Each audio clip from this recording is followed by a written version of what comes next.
Good morning. I just received a briefing on Hurricane Michael from federal, state, and local officials at the State Emergency Management Operations Center here in Tallahassee. Let me be clear. Hurricane Michael is a monstrous storm, and the forecast keeps getting more dangerous, and we're now just 12 hours away from seeing impacts. Again, Hurricane Michael is to the Panhandle, and impacts will start in just 12 hours. The time to prepare is now. Yesterday, I formally asked President Trump to issue a pre-landfall disaster declaration that will allow us to draw down more federal resources. Once this is approved, my office will get that information to you. I also spoke with the President yesterday. He committed to provide any federal assistance Florida may need. We have declared a state emergency in 35 Florida counties. This allows state, federal, and local emergency managers to be able to quickly respond to this disaster. Yesterday, I announced the closure of state offices in the 35 counties currently under our emergency order. I've spoken to FEMA Administrator Brock Long several times, and a team from FEMA is here in the State Emergency Operations Center and providing federal assistance. That includes experts from Homeland Security, the EPA, the Department of Defense, Health and Human Services, and the Army Corps of Engineers. At my direction, the State Emergency Operations Center is fully activated. This means the State Emergency Response Team is on 24-hour response. We are 100% focused on preparing for Hurricane Michael. Here's what we know right now. The National Hurricane Center has active hurricane, storm surge, and tropical storm warnings and watches along the Gulf Coast. A hurricane warning is in effect for the Gulf Coast of Florida from the Florida-Alabama border to the Swanee River. A tropical storm warning is in effect and extends from the Swanee River south to Citrus County. A storm surge warning is in effect for the Gulf Coast of Florida from the Okaloosa-Walton County line to the Anclote River. Hurricane, tropical storm, and storm surge watches remain in effect for much of the Gulf Coast, and Tampa Bay remains under both storm surge and tropical storm watches.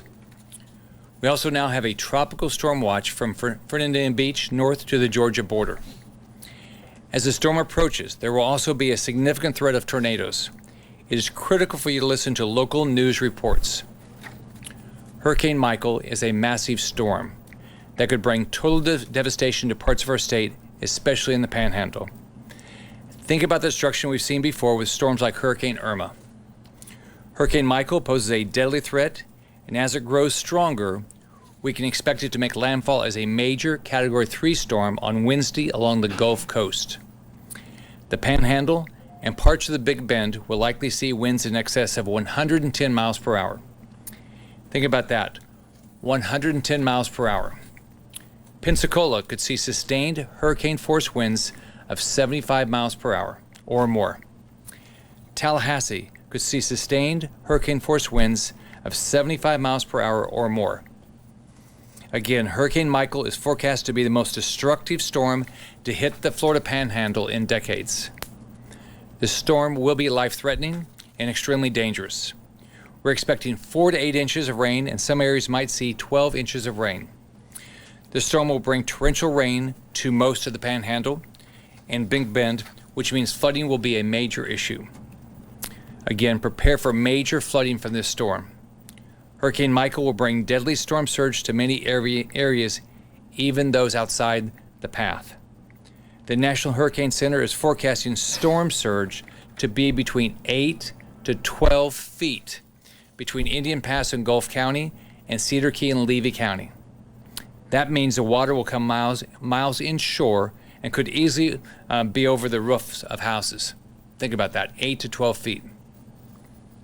8 to 12 feet of storm surge is deadly. I cannot stress enough how dangerous this storm surge will be. And just think about it. We've seen with just tsunamis where it's just 3 feet, and that's deadly. So 8 to 12 feet is absolutely deadly. Between Cedar Key and the Crystal River, we're expecting to see 6 to 8 feet of surge. Much of the rest of the Gulf Coast will see between 2 and 6 feet of storm surge, which is still life-threatening. Think about it this way. If the storm hits near Panama City, the Tampa area will still see life-threatening storm surge. You cannot hide from storm surge, so get prepared and get out if an evacuation is ordered. Every family must be prepared now. Remember, we can rebuild your house, but we cannot rebuild your life. Take this seriously and keep your family safe. Here's what the state is doing right now. I have activated 2,000 National Guardsmen for storm response. They have deployed with boats. Law enforcement. Fish and Wildlife is responding. Fish and Wildlife is actively monitoring Hurricane Michael and ready to respond. 120 officers are ready for deployment. They will respond with a variety of specialized equipment, including shallow draft boats, ATVs, airboats, and four-wheel drive vehicles. The Florida Highway Patrol is making nearly 350 troopers available for deployment across the Panhandle, and they have transitioned to 12-hour shifts. Law enforcement will also be manning bridges to make sure that when conditions become too dangerous, the bridges are closed. Listen to these officers. Law enforcement around our state are heroes, and so many will be leaving their families and placing themselves in danger during the storm to help others. We are so grateful for their dedication. Transportation. The Florida Department of Transportation is actively monitoring Tropical Storm Michael, or Hurricane Michael, and is preparing crews in anticipation of landfall. To help with evacuations, I directed the Florida Department of Transportation to waive all tolls in the Panhandle. This includes Mid-Bay Bridge and Spence Parkway in Okaloosa County, Garkin Point Bridge in Santa Rosa County, Bob Sykes Toll Bridge in Escambia County, and Orchard Pond Parkway in Leon County. Fuel. Right now, we do not have widespread fuel shortages or outages in the state. The state emergency response team has been holding regular calls with the fuel industry and ports in Florida to ensure they can get gas to the areas safely. Floridians can download the app Gas Buddy to check where fuel is available. We will be monitoring fuel throughout the day. This is a top priority. Healthcare facilities and response.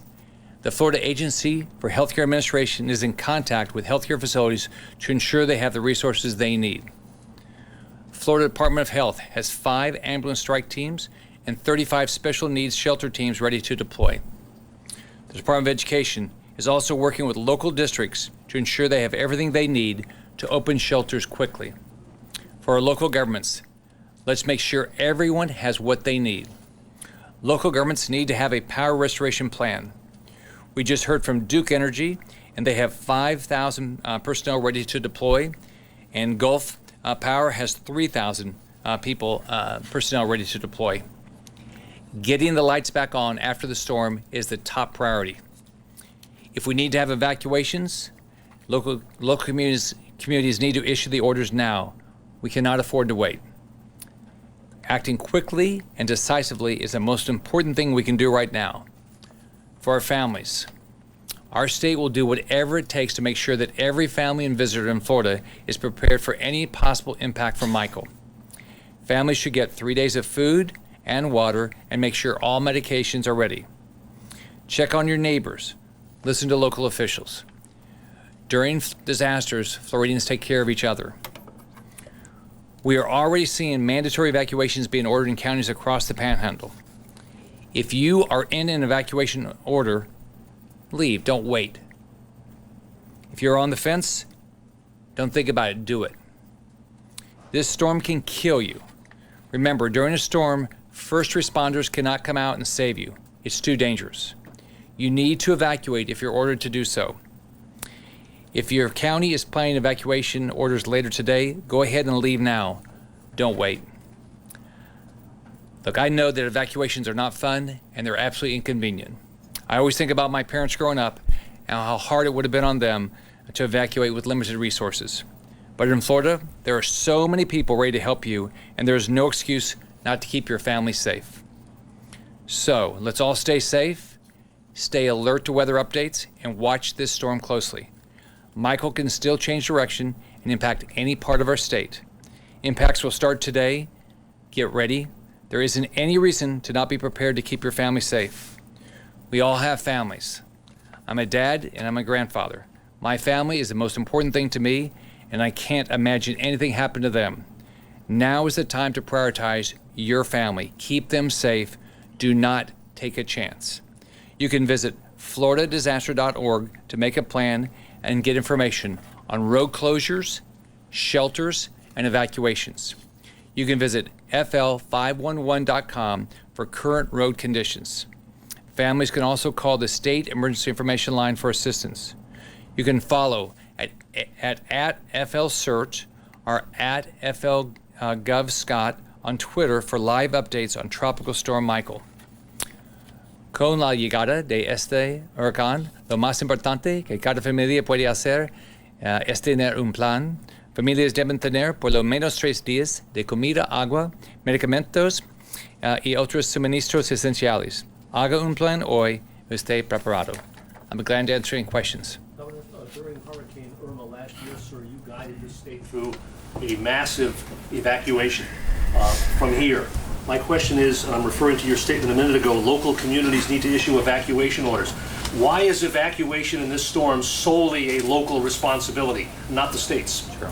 The primary responsibility is locals.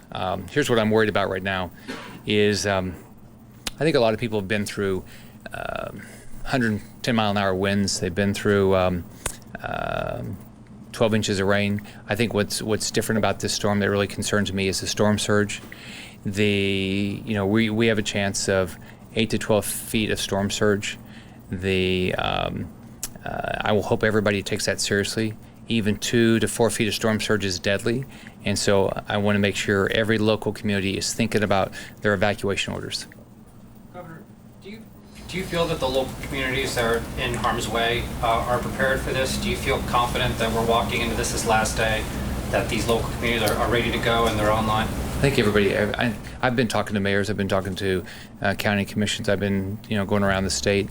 I think people are taking it seriously. I think the thing that concerns me the most is the storm surge right now. But this, we all know this thing came up fast, and it wasn't like Irma where we had quite a bit of time to prepare. So and I know people are working hard to get.